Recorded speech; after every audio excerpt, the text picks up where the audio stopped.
Hola, ¿cómo andan? En esta clase vamos a considerar algunas de las características y recursos más importantes de la secuencia textual argumentativa. La argumentación está presente en muchos géneros de diferentes ámbitos, desde charlas cotidianas, discusiones en el aula, asambleas, debates, hasta en los medios de comunicación, como en las publicidades, las notas editoriales, los discursos políticos, por poner algunos ejemplos.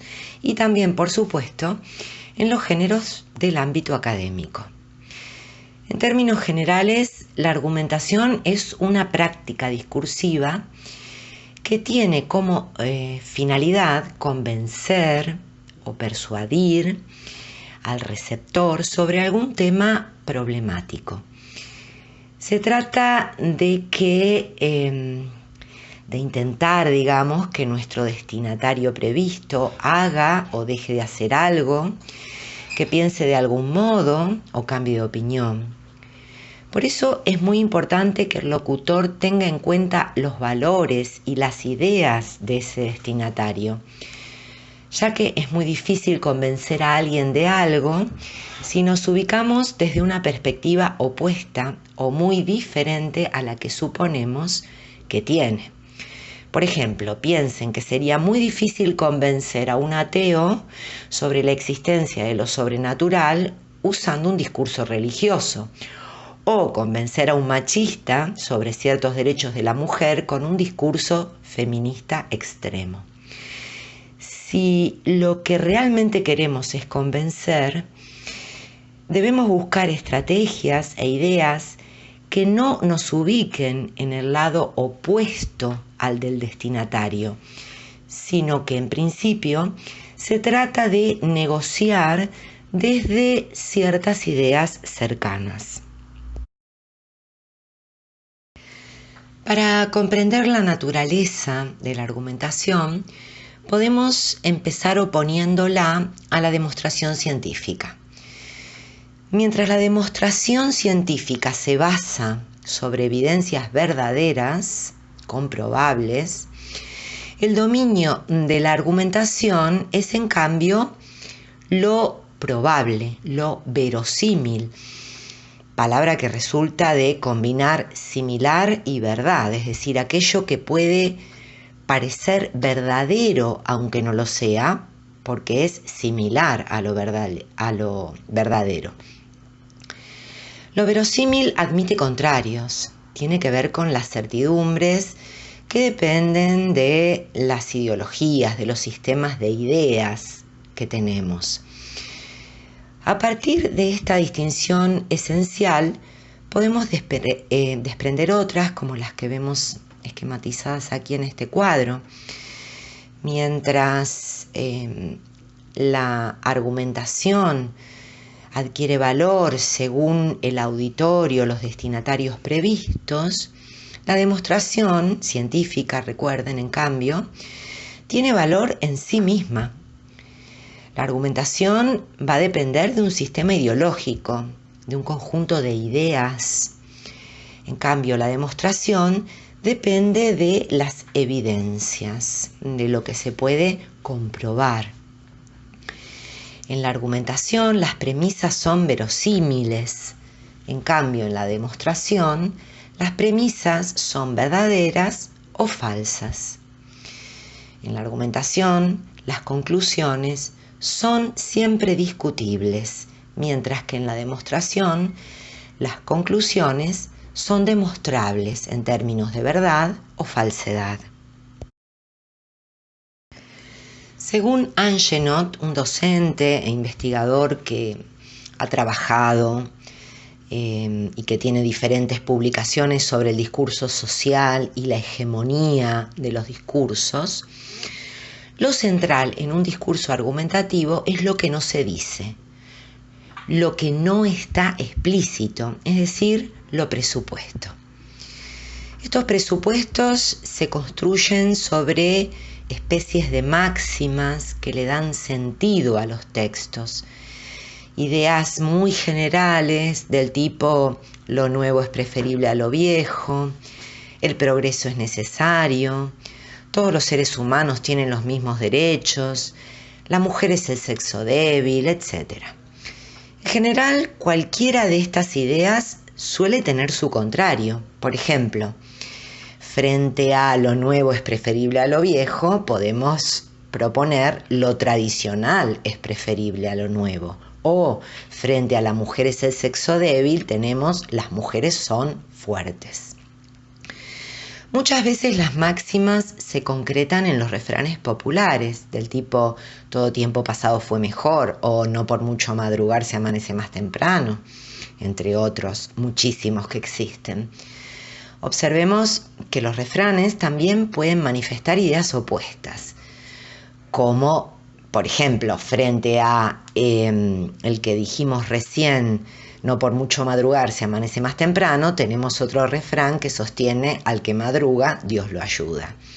Y esto es posible porque no se trata de verdades científicas, sino que son interpretaciones basadas en una ideología determinada. Consideremos un ejemplo más concreto. En un comentario radial, el periodista Jorge Alperín se refiere a la conquista del Imperio Inca por parte de los españoles al mando de Pizarro y destaca que los incas superaban en número a los españoles. Dice que cada 500 incas había un español, lo que hace difícil entender que hayan sido vencidos tan rápido. Y afirma que la victoria española se debió a cosas como el uso de la pólvora, las armas de fuego, el caballo, el uso de armaduras, de barcos, el conocimiento de la lectura y la escritura. Y termina concluyendo con este texto que vemos acá. Dice, hoy, 500 años después, el conocimiento y la tecnología siguen siendo la diferencia entre ricos y pobres, entre dominadores y dominados. Todo el comentario del periodista se apoya en el presupuesto el saber es poder, que es lo que nos permite comprender la argumentación que sostiene a lo largo de su desarrollo. En cambio, existen otros textos sobre el mismo suceso que atribuyen la derrota de los incas al hecho de que después de que muere el emperador inca, 2 de sus hijos se pelean por el mando del imperio y uno de ellos traiciona a su hermano frente a los españoles, que así terminan consiguiendo el triunfo. Y en este caso, el presupuesto que le da sentido a los argumentos podría ser la unión hace la fuerza.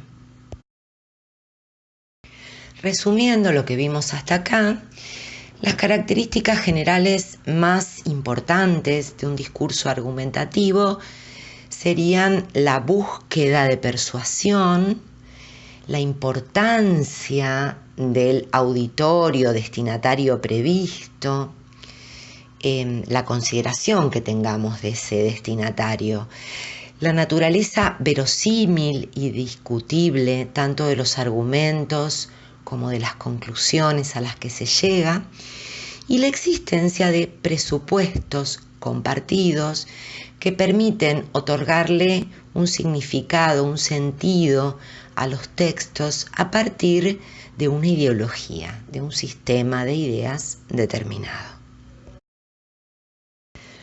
Vamos a ver ahora algunas de las principales características lingüísticas de la secuencia argumentativa y vamos a ir ejemplificando con algunos de los textos que tienen en la guía. En principio, el tema tratado por la secuencia argumentativa suele ser problemático, dudoso, es decir, que admite diferentes formas de ser tratado. Frente a este tema problemático, el locutor expresa su posición, la posición que asume frente a él. La formulación explícita de esa posición subjetiva personal suele realizarse comúnmente desde el principio del texto, aunque también a veces aparece en el desarrollo o al final, y se denomina tesis o hipótesis.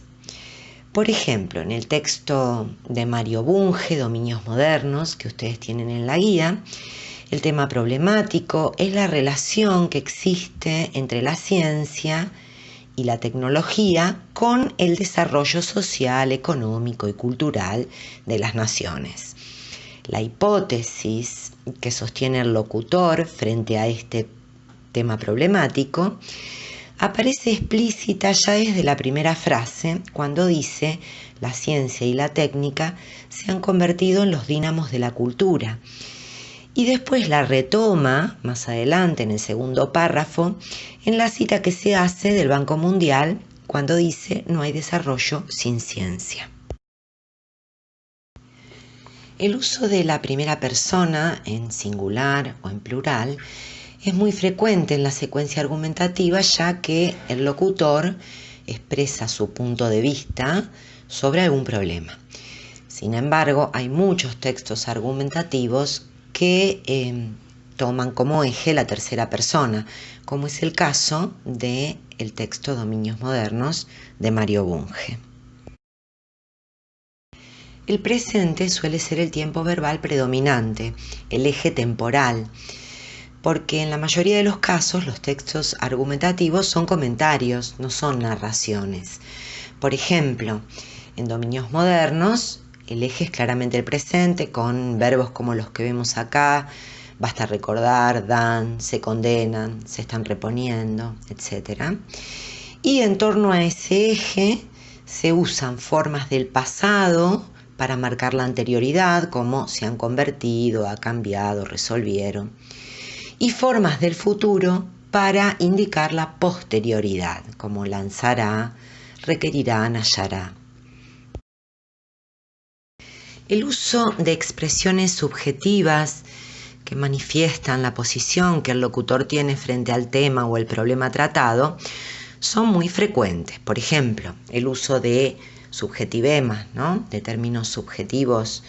En el texto Dominios Modernos vemos expresiones como bien, vieja superstición, macaneo posmoderno, condenan, atraso, dependencia, entre otros.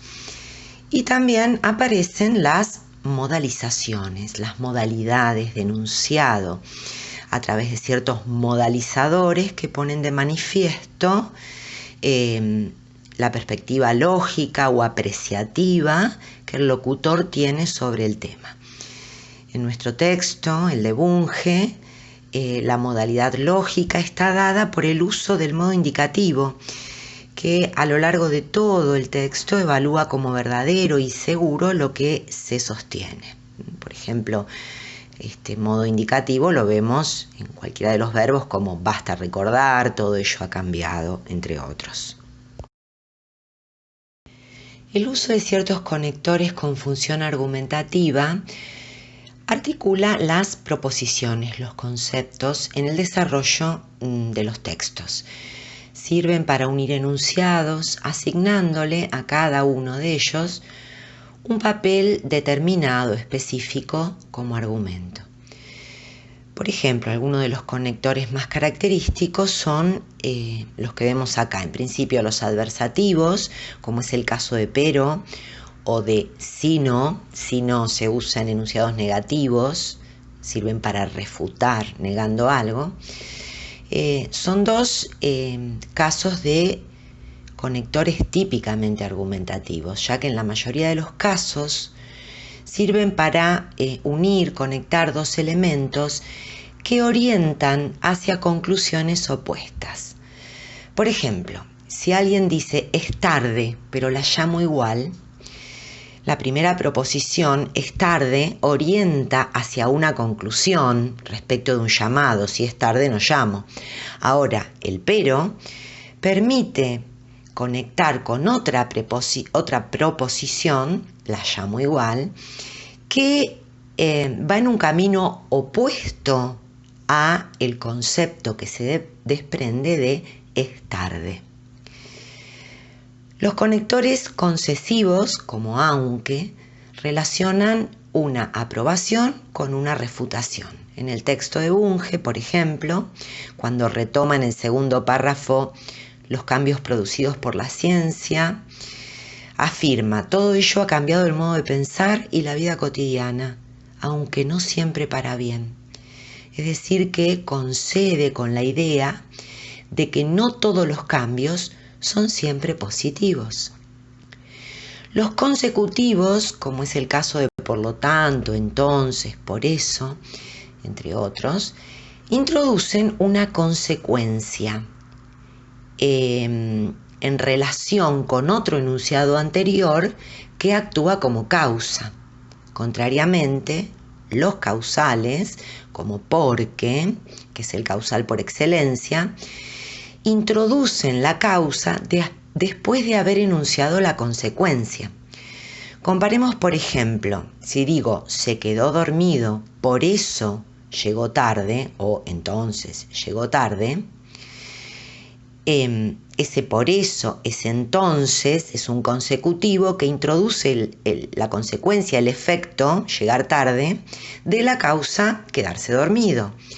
Si en cambio invierto el orden y digo llegó tarde porque se quedó dormido, el porque introduce la causa, quedarse dormido, que se enuncia con posterioridad a la consecuencia, que es llegar tarde. Los conectores contrastivos, como en cambio, por el contrario, antes bien, entre otras variedades que hay, establecen contrastes, oposiciones entre ideas con el propósito de mostrar una como superior frente a otra. En dominios modernos, por ejemplo, podemos observar un uso argumentativo muy evidente del conector en cambio, en los párrafos 3 y 4, en los que el locutor contrapone lo que pasa en países que no invierten en ciencia frente a los que sí invierten, para mostrar como innegable, indiscutible, cuáles son las razones del atraso o del desarrollo. En la guía tienen mucho más detalles sobre los conectores, hay más ejemplos del uso de los principales conectores con función argumentativa. La estructura típica de la secuencia argumentativa se caracteriza por presentar un esquema como el que vemos acá, aunque puede tener variantes. En general, se comienza con una premisa o una tesis o hipótesis. Esa tesis o hipótesis es lo que hay que fundamentar, es lo que hay que probar para convencer. Entonces viene ahí el desarrollo de argumentos. Los argumentos son pruebas, fundamentos de lo que estamos diciendo para llegar a alguna conclusión o cierre. Este orden, así como lo enuncié, es lo que se llama el orden progresivo. Pero también puede ocurrir que la secuencia presente un orden inverso, un orden regresivo, que suele ser más habitual en la oralidad. A veces comenzamos por una conclusión para luego desarrollar o exponer uno o dos argumentos o los que sean necesarios. Supongamos, por ejemplo, una situación donde una madre enojada le dice a su hijo: este fin de semana no te dejo usar la computadora, no ordenaste tu pieza, no estudiaste, perdés el tiempo frente a esa porquería. Bueno, pongamos, ¿no? Fíjense que ahí la conclusión es lo primero que aparece. ¿Cuál es la conclusión? Este fin de semana no te dejo usar la computadora. Después vienen argumentos, que son casos particulares, son ejemplos, ¿no?, de hechos concretos como no ordenaste tu pieza, no estudiaste. Y finalmente aparece una hipótesis, que es perder el tiempo frente a la computadora, ¿no?, que actúa como una especie de hipótesis. En los géneros del ámbito académico es más frecuente el orden progresivo. Por ejemplo, en el texto de Bunge, que venimos analizando, hay un orden progresivo que se organiza del siguiente modo. Aparece una hipótesis enunciada en principio en el párrafo 1. La ciencia y la técnica se han convertido en los dínamos de la cultura. Piensen ustedes que la palabra dínamo significa batería, ¿no? Es lo que da energía a algo. Y esa hipótesis es retomada al final del párrafo 2 en la cita del Banco Mundial cuando dice no hay desarrollo sin ciencia. Esta es la hipótesis que el locutor necesita fundamentar, argumentar con un desarrollo en donde expone pruebas o fundamentos que va desde la segunda oración del párrafo 1 hasta el párrafo 5 inclusive. La conclusión se da a lo largo de todo el último párrafo, el número 6. Vamos a considerar a partir de ahora cuáles son los principales recursos con función argumentativa. Teniendo en cuenta que la finalidad de la argumentación es convencer y que además, como dijimos en un principio, sus premisas son verosímiles, es decir, no necesariamente verdaderas, una cuestión central es presentar en el texto fundamentos o pruebas que le den validez a las hipótesis. Para esto hay técnicas o procedimientos utilizados con función argumentativa, por lo que también se los denomina argumentos. Se los presento acá todos juntos para empezar, pero los vamos a ir considerando de a uno en lo que sigue de la clase. Algunos de estos recursos ya los vimos cuando abordamos la secuencia explicativa. El ejemplo, las citas de autoridad, la definición y la analogía. En esencia se trata de los mismos procedimientos. Lo que cambia es la función, ya que cualquiera de ellos puede tener una función explicativa o una función argumentativa. No nos vamos a detener mucho en estos recursos. En la guía los tienen desarrollados con ejemplos variados. En cambio, el entimema, la disociación, las máximas, los enlaces de sucesión y los llamados argumentos ad personam son recursos típicamente argumentativos. El ejemplo, usado en forma argumentativa, tiene un poder persuasivo que se basa en proponer una asociación entre uno o más casos particulares comúnmente reconocidos como válidos y otro particular que es problemático y que necesita aceptación por parte de los destinatarios previstos.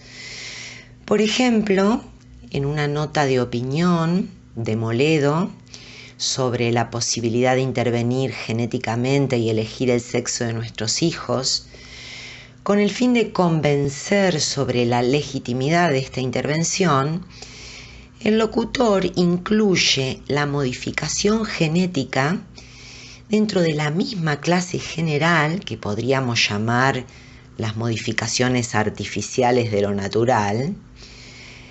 La incluye, decía, la modificación genética dentro de esta misma clase con otros casos particulares como teñirse el cabello o hacer aparatos, que son socialmente aceptados habitualmente, por lo que si un caso particular es válido, el otro, entonces, por simple analogía, también lo es. Como ya hemos visto en más de una oportunidad, la cita de autoridad consiste en referir afirmaciones de otro, tomar otras voces. En este caso, se cita enunciados de una personalidad que se cree que es reconocida y respetada por los destinatarios para darle validez a lo que se argumenta. A veces, en vez de recurrir a una persona, puede ocurrir que se invoque algún tipo de entidad, ¿no? Alguna institución, por ejemplo, o alguna entidad abstracta, como puede ser la ciencia. Tienen ahí un ejemplo en la guía respecto de esto. En dominios modernos se toman las palabras del Banco Mundial, una entidad que no se caracteriza precisamente por favorecer el desarrollo científico en los países dependientes, ¿no? Por invertir dinero en eso, digamos. Y de allí el uso que hace el locutor del conector, incluso para remarcar la fuerza argumentativa que tiene el hecho de que sea el Banco Mundial precisamente el que reconozca que no hay desarrollo sin ciencia. Y reconocer es un verbo subjetivo que significa que si algo se reconoce es porque eso es cierto, porque es así. En la definición, el carácter argumentativo aparece claramente cuando tenemos diferentes posibilidades para definir un mismo término. En el ejemplo que vemos acá, tomado de la revista Extra, el periodista defiende el golpe de Estado de 1976 a partir de la definición que hace del término golpe, sumado a la aclaración que viene posteriormente, ¿no? Un golpe, dice, es una imposición unilateral de un sector o sectores contra uno u otros sectores. Luego dice que las Fuerzas Armadas no hicieron más que aceptar un pedido general, tácito y o expreso de la ciudadanía. Si buscan definiciones de golpe de Estado, van a ver que existen variedades importantes. Por ejemplo, se puede definir un golpe de Estado como la acción de un grupo de personas de poder, generalmente militares, que toma el gobierno de un país con violencia y de forma ilegal. Definición que es bastante diferente a la que da la revista. Recordemos que la analogía, como vimos en la clase de textos explicativos, es la relación que se establece entre un objeto de conocimiento complejo con otro que es más conocido, más simple, pero que pertenece a una clase diferente. Es un recurso que se utiliza muy frecuentemente como una estrategia argumentativa. En el ejemplo que sigue, se trata de fundamentar la prioridad que tiene el estudio de lo que se llama la lengua I, que es una estructura de conocimiento que tenemos los hablantes en nuestra mente y que nos permite usar una lengua, producir enunciados de una lengua determinada, como el español, por ejemplo. Esta lengua I, internalizada, tiene, según se afirma en el texto, prioridad sobre el uso, sobre las manifestaciones, lo que se llama la lengua E, la lengua externalizada, que estaría constituida por todas las expresiones que proferimos, que decimos al hablar. Para convencer sobre esta prioridad de la lengua I, del estudio de la lengua I sobre el estudio de la lengua E, se utiliza una analogía con el estudio de la Tierra, de la geografía terrestre.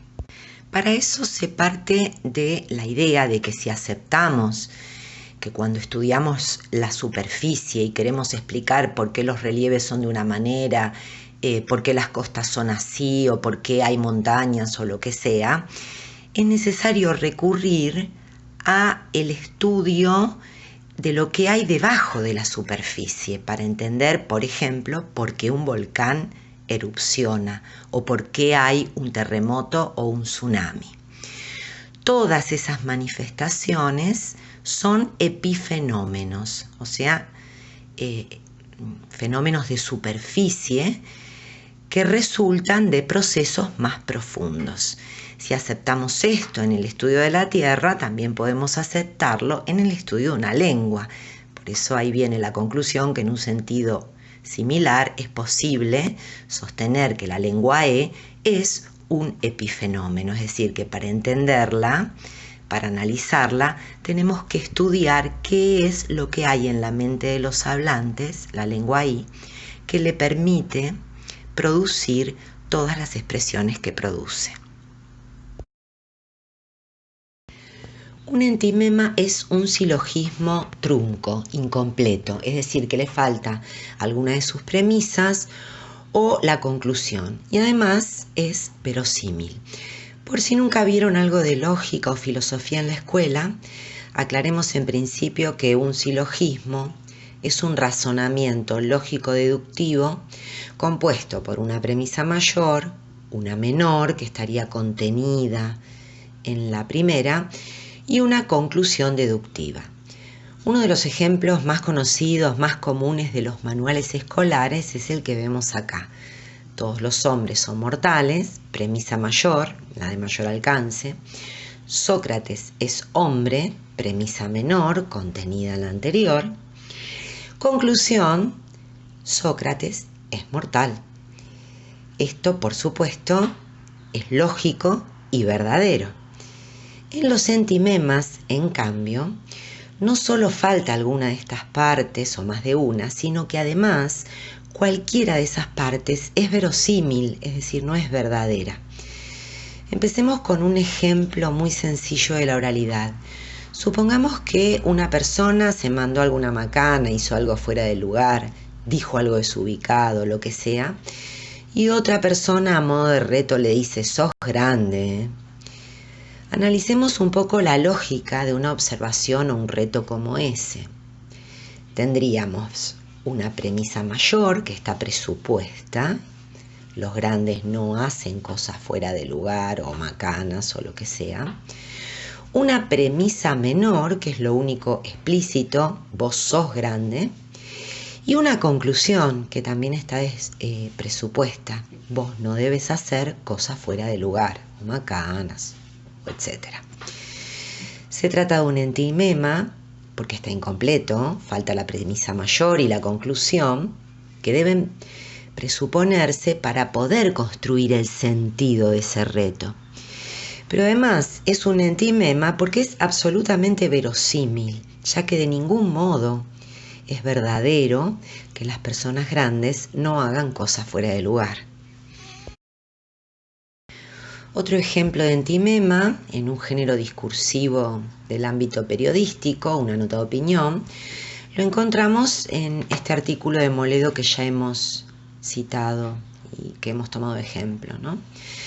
Cuando el locutor plantea los problemas éticos que produce la posibilidad de poder elegir el sexo de los bebés, argumenta mediante una acumulación de premisas, una serie de silogismos truncos, de entimemas. En este breve fragmento que vemos acá, si lo vamos analizando por parte, argumento por argumento, podemos ver que comienza con una conclusión, es decir, la premisa mayor y la menor quedan presupuestas. Si rearmamos la estructura del silogismo completa, tendríamos una premisa mayor, el ser no preexiste a su concepción, podría ser. La premisa menor, también presupuesta, un bebé es un ser. Y una conclusión, que es lo que está explícito, un bebé no es algo preexistente a su concepción. A partir de ahí se van encadenando toda una serie de razonamientos y termina con una conclusión: no violamos los derechos de nadie. Pero acá también estamos en presencia de un entimema, que sería el último de la serie, porque la conclusión final se construye en la mente del receptor. Tendríamos una premisa mayor, no violar los derechos de nadie es lícito, podría ser. Una premisa menor desprendida de la serie, elegir el sexo de algo que no es, no viola los derechos de nadie. Y una conclusión, elegir el sexo de algo que no es lícito. La disociación es un procedimiento que consiste en disociar, separar nociones que comúnmente están vinculadas por oposición. y que están generalizadas dentro de una cultura determinada, como por ejemplo los pares apariencia-realidad, palabra-hechos, teoría-práctica, subjetivo-objetivo, entre otros. En el párrafo 5 del texto de Bunge, Dominios Modernos, se utiliza una disociación de la pareja palabras-hechos cuando afirma: todos estos requerirán menos retórica y más conocimientos originales. La frase menos retórica expresa la idea de que hay que hacer menos discursos políticos, y la frase más conocimientos originales pone de manifiesto la necesidad de invertir en desarrollo científico original, es decir, propio. Las máximas, los refranes, los proverbios son enunciados compartidos y aceptados por una comunidad porque forman parte de su cultura, de su tradición. Es algo así como una cita de autoridad, pero en la voz anónima de toda la comunidad que le da validez y le da la fuerza de una verdad universal. Es decir, expresa una máxima, un proverbio, un refrán, expresa los valores tradicionales de una cultura determinada.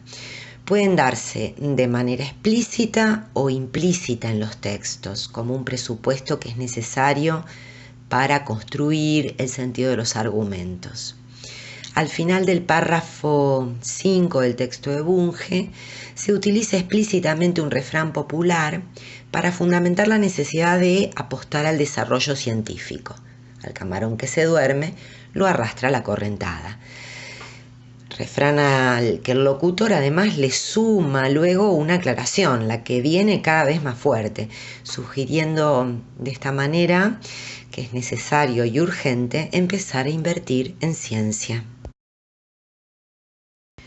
Los enlaces de sucesión son argumentos que consisten en unir un fenómeno con sus causas o sus consecuencias, es decir, que se argumenta a favor o en contra de algo a partir de establecer la causa que lo produjo o su posible consecuencia.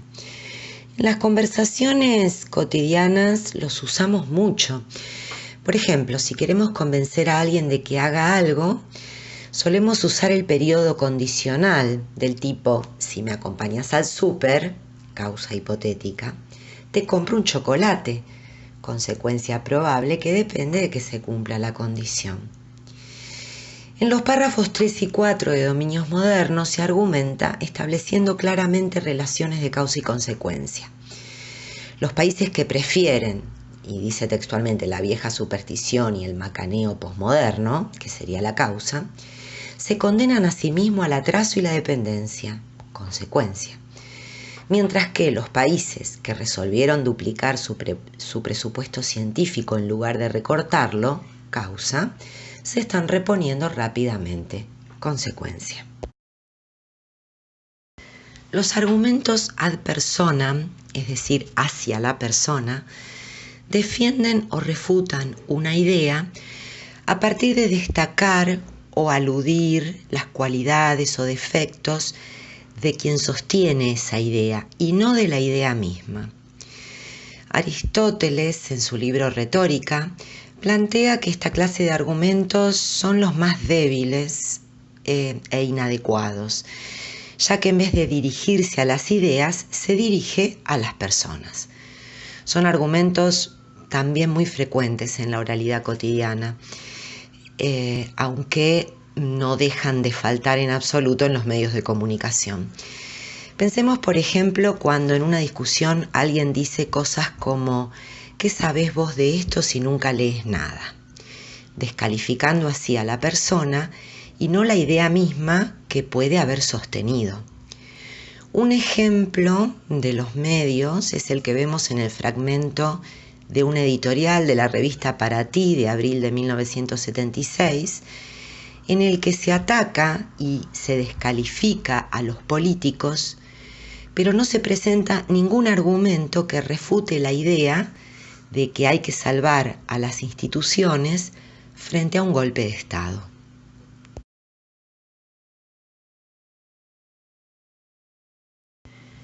para terminar, tengamos en cuenta que los discursos del ámbito científico y académico tienden generalmente a la neutralidad, a la búsqueda de la verdad, y por eso se muestran como objetivos. Es lo que suele llamarse simulación de objetividad, una especie de enmascaramiento del discurso que se realiza a través de procedimientos del lenguaje como los que vimos en la clase sobre enunciación, con la estrategia de la persona ausente, por ejemplo.